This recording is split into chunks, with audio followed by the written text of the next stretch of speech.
Welcome to the Strategic Marketer Podcast, where we talk about strategies, tactics, and practical steps to help you become a more strategic marketer. I'm your host, Joseph Lewin, and today I'm speaking with Michele Hironaka, an organic social media marketer and copywriter extraordinaire.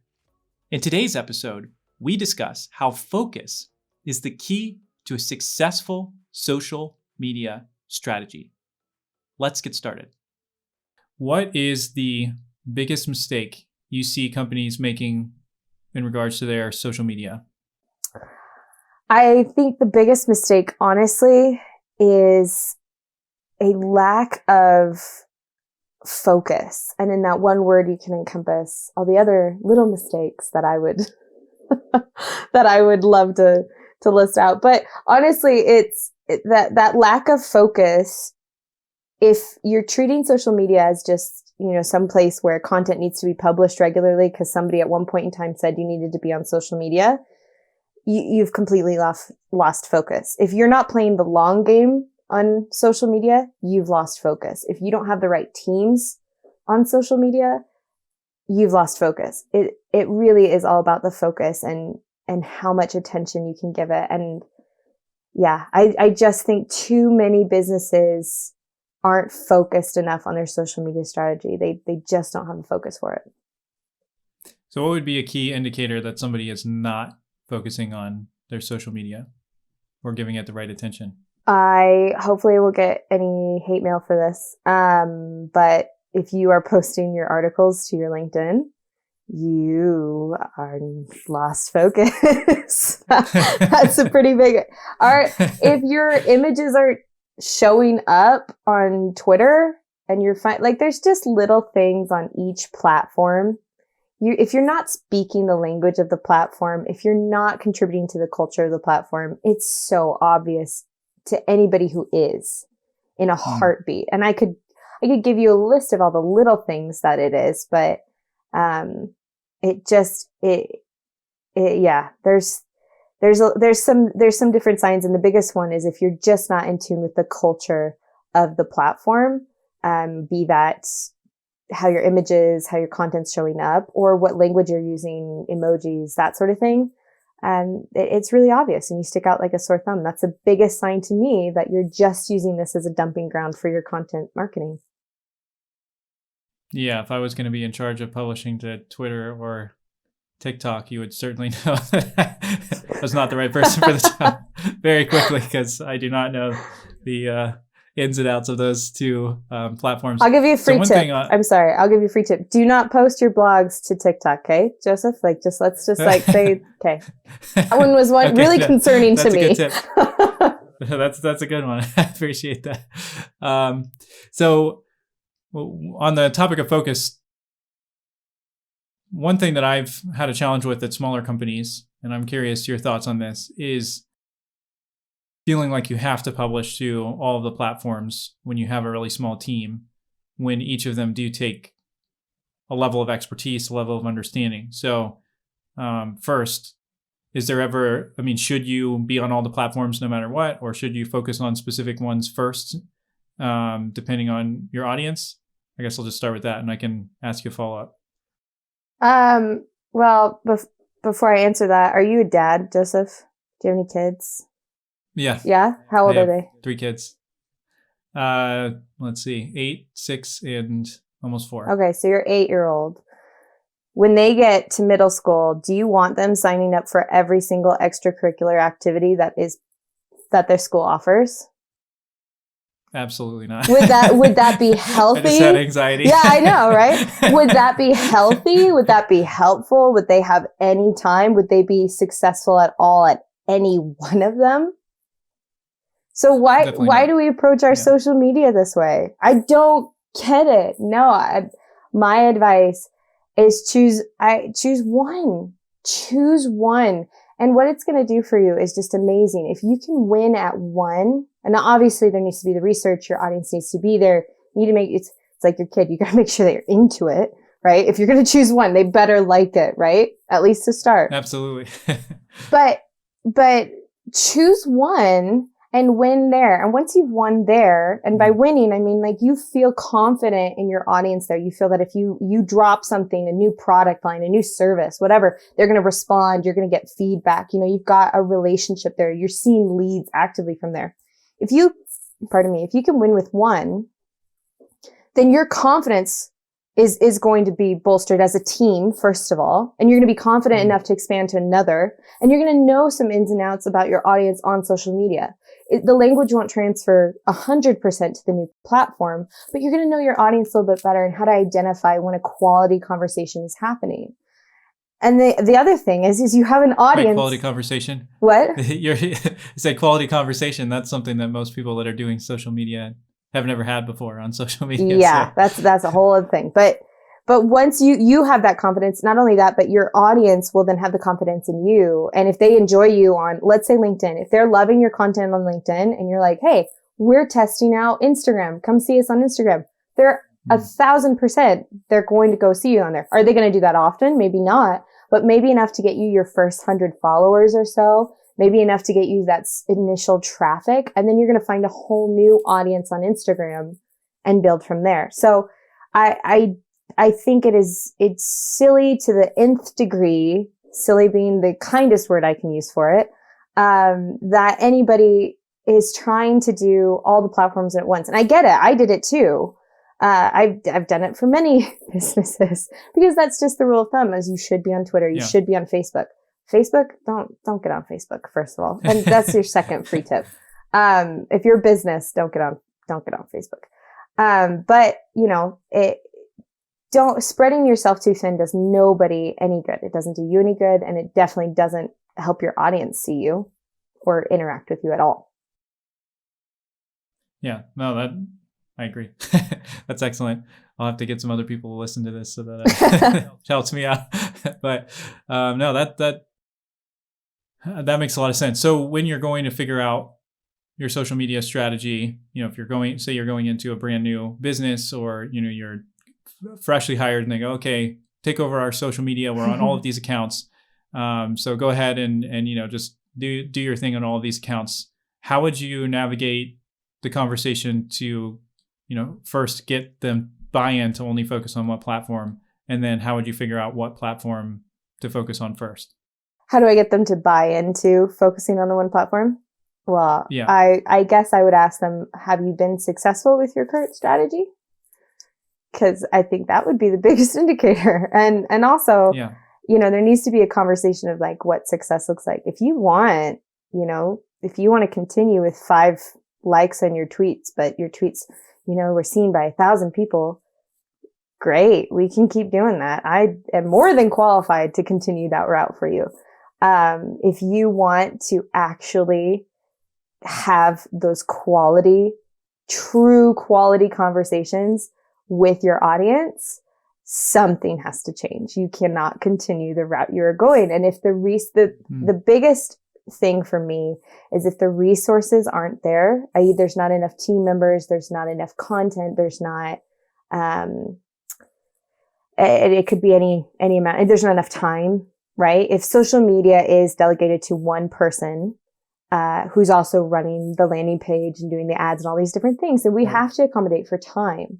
And all the other resources. And typically creating content at the same time. Exactly. On a smaller team. Exactly. So don't let, and you could say, well, it's Canva. They're using Canva. So they can repurpose whatever we're doing for the ads or the blog or whatever and do it real quick. Stop the nonsense. Stop the madness. Let's pick one. And I often will pitch it also as an experiment. Like, let's try it. You're not achieving your goals right now. So pausing on a couple of platforms isn't going to kill you. So let's try it on one and see how far we can get and where you can get in 30 days by just doing that, with a true engagement strategy, with just really focused, really dialed into the language of the platform. It is beyond where you can get in 30 days posting, just blasting content out across platforms. So how would you go about then figuring out what platform to focus on first? I know it'll be dependent on the business, but what would your approach be to figuring out which platform to focus on? Yeah, I'd say if there's at least a moderate sized marketing team, there's one sneaky marketer on there who is winning at one of the platforms. Now I want to talk to that person, and see where, why, how is that working for them? So for example, for me, when I was at an agency, I was winning at LinkedIn. I just was really curious about LinkedIn and I started testing it, as marketers tend to do. And so if I came to that agency and I said, hey, let's look at your social media, let's revamp it, I would go to me, and there were a handful of other team members who were working really hard on their LinkedIn presence. And I would say, okay, I think there's something here. Look at these conversations you're having, because I was having conversations related to the agency. And so that would transfer really well. So I would either go to a team member who's maybe doing it on their own, or I would see where is the business getting the most traction. But all of this done under the veil of where's your audience? What does the data say? You know, where can we definitively say your audience is and where they are shopping? So there is some outside research that has to go into that, but it also means very little, and it's going to mean a lot more work if people are not already winning at it. So that's one of the reasons, like, if a team member is present and if they've seen some traction, that's also a good little asterisk there. It's not just where the audience is, it's where is their momentum already. Yeah, that makes sense. Because also, if your team doesn't have any idea how to engage on the platform or kind of the rules of the road on the platform, then how are they going to successfully implement the strategy? Exactly. Yeah, you definitely want a native speaker. Like, you can always learn, but if I'm going to go to Japan, I definitely want somebody who speaks the language if I can, right? Absolutely. Or at least a translation guide. Something, yeah. At least a book or, or your phone with some way to translate it. Little Duolingo, whatever we got to get. Exactly.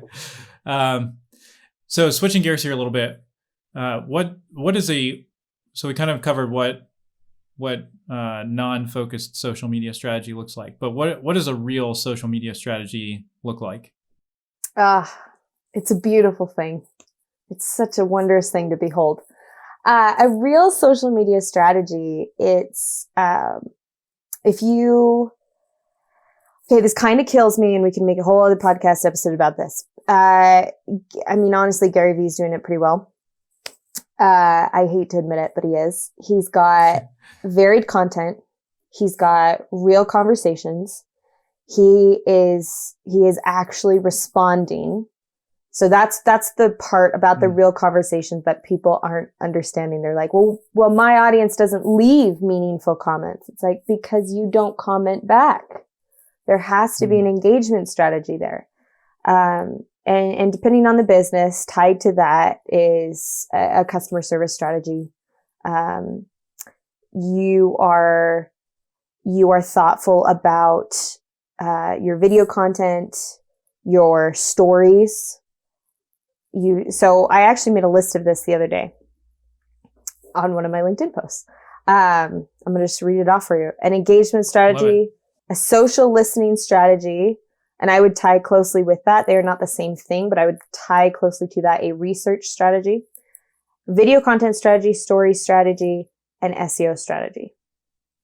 And I'll quickly break down all of those. Engagement, we've touched on. That's my big one. That's just the biggest missing puzzle piece for so many people. And that would, I mean, just briefly, that's just going to be creating content that people actually want to engage with, or? No, that's a great question. Yes, partially. You want to be talking about interesting things, but there's also an outbound engagement strategy that needs to be included. Like, nobody's just going to see your content and think, oh, golly, how wonderful is that? I think I shall leave a comment. They don't know you.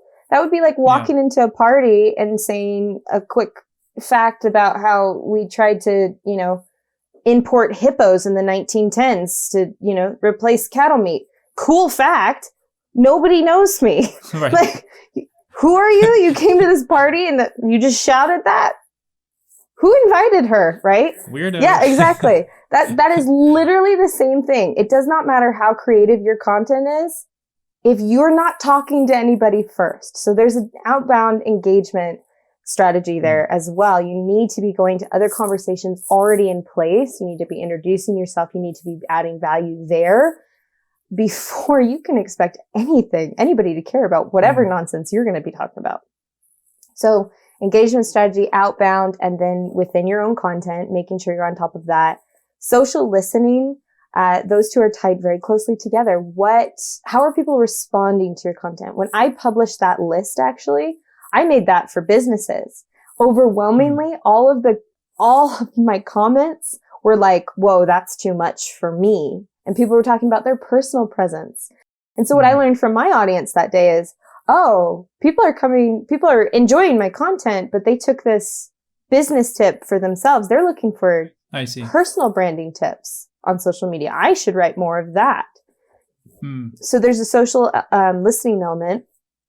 And that's going to be tied closely with research. I need to do some research on like, what are some gaps? What are the tools out there? How can I highlight the tools out there? What else does my audience need to know about those things?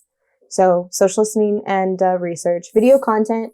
We know that on several platforms, TikTok, Instagram, Facebook has even kind of gone that way, asterisk on that one, that video content is outperforming, other types of content, other formats. LinkedIn, not so much. But you should have a video strategy because so much video content is being consumed. Even on LinkedIn. I think with LinkedIn, it's more because there's not as much video content because they do actually typically give it more reach.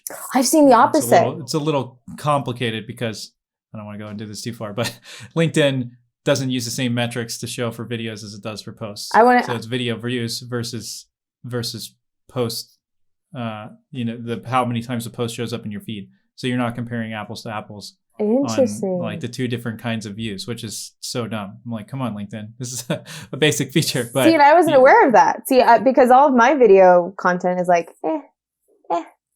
it does. Yeah, I mean, you could get like 70 engagements on a video and have 1,500 views on it. But it says in there that it's 3 seconds or more, and then it'll give you how long the total view time was.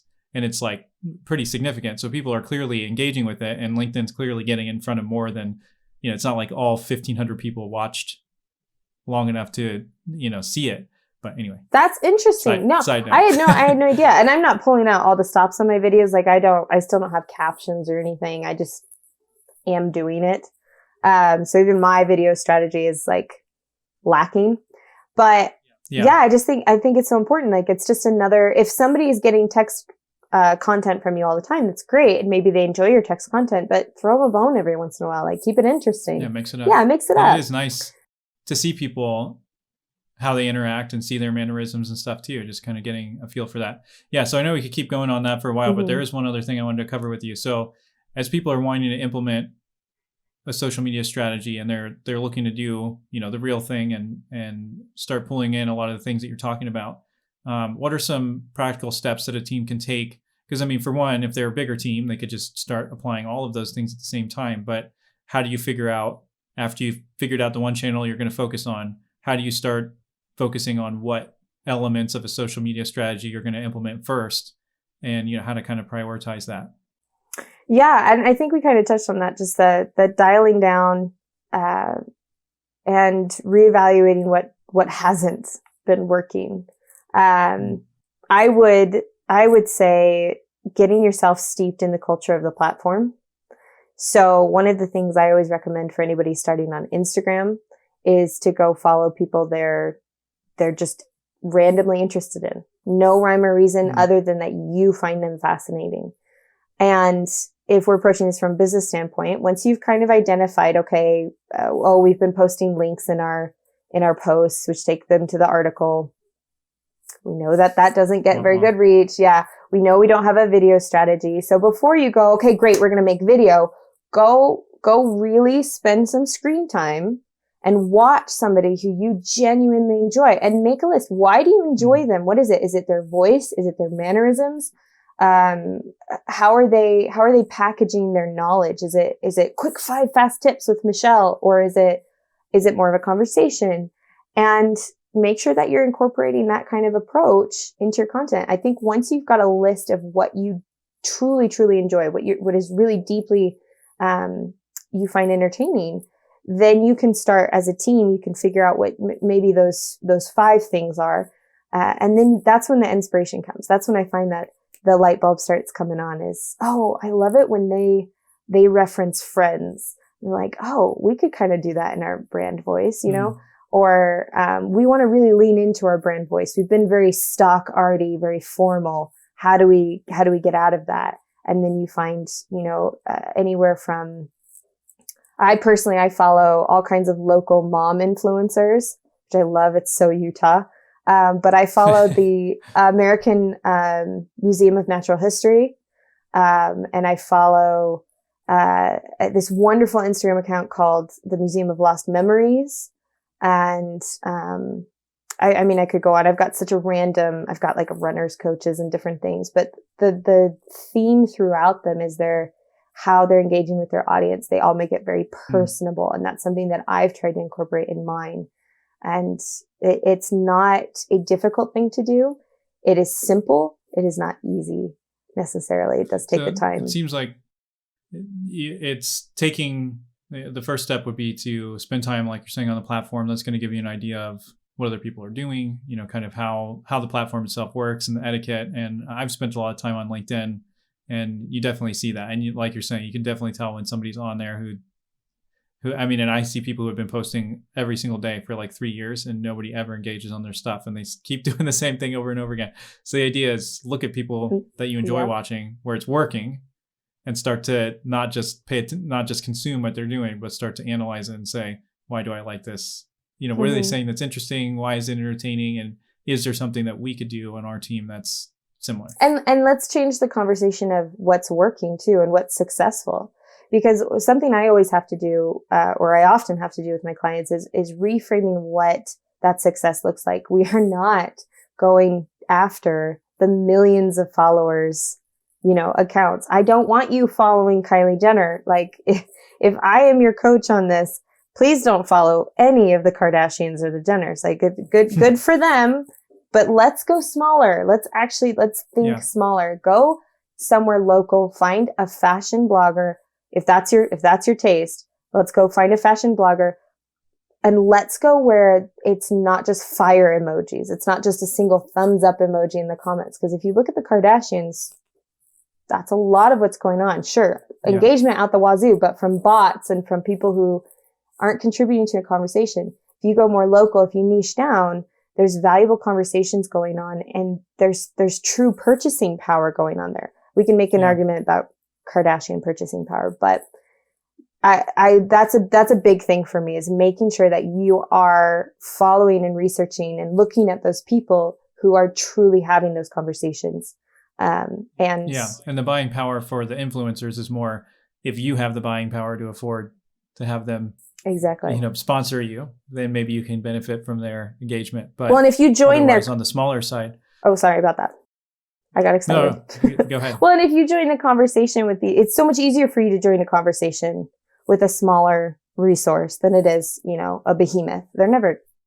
Absolutely. What are the odds they will respond to you? But, you know, if you start small, that's a great way. That is literally the great way. It's like going into an event and trying to speak first things first with the keynote speaker versus maybe some people over here signing the name tags who are having a conversation about what's coming up. Excellent. Yeah. I mean, and we got connected from having a conversation on LinkedIn, and now here we are on a podcast. And so, you know, it's that social listening and jumping in and having conversations paying off in real life. So super fun. Well, thanks so much, Michele, for joining the podcast. I mean, we could literally keep going. Oh yeah. A long time. We'll have to do this again for sure. But if somebody's heard what you're talking about today and they go, okay, we have a little bit more on the resource side and a little bit less on the ability to actually do what you're talking about. What do you do and how can you help people? I come in with businesses and I talk about these very things, and I help them outline a sustainable strategy and one that they can grow with. And I will oftentimes even get knee deep into it and help them get started with it and help them redo their copy and just redo the strategy overall. And then I like to get it to a point where they can then take it over again and they can work on it with their team and keep it in-house and build from there, or wherever they want to take it. But they have all the tools they need to make sure it's valuable conversations, they're true relationships moving forward. Awesome. And then how do people find out more about you? Yeah. So currently my site is under construction, so coming soon. But you can find me on LinkedIn. That's where all of my contact info and all the details and anything you need to know about me is. And you can follow me at #socialmediahero. Awesome. Yeah. And we'll definitely have a link to your profile in the show notes. So yeah, thanks so much for joining today. Thank you. It's been really fun, and we'll definitely have to have another conversation in the future. Absolutely. This is fun. Thanks so much. Thank you for listening to this episode. Don't forget to subscribe to The Strategic Marketer wherever you listen to podcasts. And if you could do me a personal favor and hit 5 stars on the rating, you don't have to leave a full review, just hit 5 stars. It would really help me out. I look forward to seeing you on the next episode of The Strategic Marketer.